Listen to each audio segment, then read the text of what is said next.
আইন শৃঙ্খলা পরিস্থিতির উপর মানুষের সেই নির্ভরতা নেই, ভরসা পাচ্ছে না, বরং উদ্বেগ উৎকণ্ঠা বাড়ছে ক্রমেই। কালকে রাতের একটি খবর, ধানমন্ডিতে সশস্ত্র মহড়া, ডাকাত আতঙ্কে মসজিদে মাইকিং, নানা ধরনের ভিডিও ছড়িয়ে পড়ছে সামাজিক যোগাযোগ মাধ্যমে এবং এগুলো খুব দ্রুত সঞ্চারিত হচ্ছে, মানুষের ভেতরে ভয় আতঙ্ক ভর করছে এইসব ভিডিও দেখে। কালকে রাতে এরকম একটি ঘটনা ঘটেছে। রাজধানীর ধানমন্ডির শঙ্কর এলাকায় দেশীয় অস্ত্র নিয়ে একদল সশস্ত্র ব্যক্তির মহড়ার ঘটনায় আতঙ্ক ছড়িয়ে পড়েছে। স্থানীয়রা মসজিদে মাইকে ঘোষণা দেন যে মহল্লায় ডাকাত দল প্রবেশ করেছে।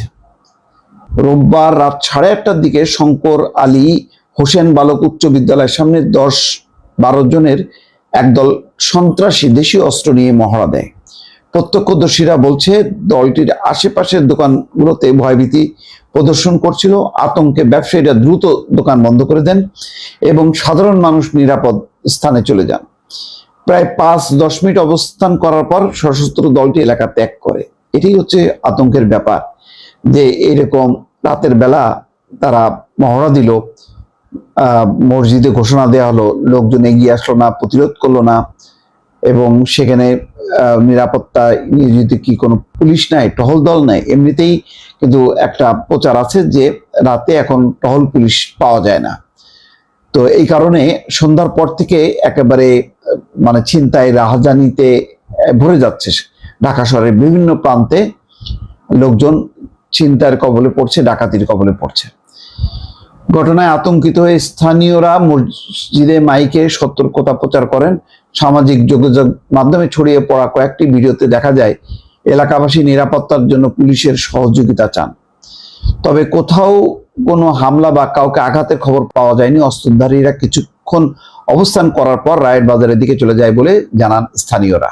এ বিষয়ে হাজারীবাগ থানার ভারপ্রাপ্ত কর্মকর্তা মোহাম্মদ সাইফুল ইসলাম বলছেন, মোহাম্মদপুরের দিক থেকে 10-12 জন লোক আলী হোসেন স্কুলের সামনে উপস্থিত হলে স্থানীয়রা আতঙ্কিত হয়ে মাইকিং শুরু করেন। পুলিশ দ্রুত ঘটনাস্থলে পৌঁছানোর আগেই দলটি চলে যায়। তিনি জানান, প্রাথমিকভাবে দুষ্কৃতকারীদের পরিচয় জানা যায়নি, তবে তাদের হাতে দেশীয় অস্ত্র ছিল এবং তারা মোহাম্মদপুর থেকে এসে কিছুক্ষণ অবস্থান করে হাজারীবাগের দিকে চলে যায়। এটি অস্ত্র প্রদর্শনের উদ্দেশ্যে করা হতে পারে বলে ধারণা করা হচ্ছে। এই ঘটনায় এখন পর্যন্ত হতাহতের খবর পাওয়া যায়নি, তবে এলাকাবাসী নিরাপত্তা ব্যবস্থা জোরদারের দাবি জানিয়েছেন। দর্শক, এগুলো যেটি ধারণা করা যায় যে নতুন নতুন এলাকা দখল করছে সন্ত্রাসী গ্রুপগুলো, এই জন্য তারা মহড়া দিচ্ছে। আর এই কাজটি করার কারণে এলাকায় একটি আতঙ্ক নেমে এসছে। ধারণা করা হচ্ছে যে আইন শৃঙ্খলা পরিস্থিতি উন্নয়নে বা তৎপরতা বা সন্ত্রাসীদের দমনে পুলিশ বা যৌথ বাহিনীর তেমন কোনো তৎপরতা নাই বা তারা সক্রিয় নয়। এর অভাবেই এই গ্রুপগুলো বেপরোয়া আচরণ করছে, যেখানে মানুষের নিরাপত্তা সাংঘাতিক রকম বিঘ্নিত হচ্ছে, মানুষ আতঙ্কিত হচ্ছে, উদ্বিগ্ন হচ্ছে ক্রমেই। দর্শক, ভালো থাকবেন। আল্লাহ হাফেজ।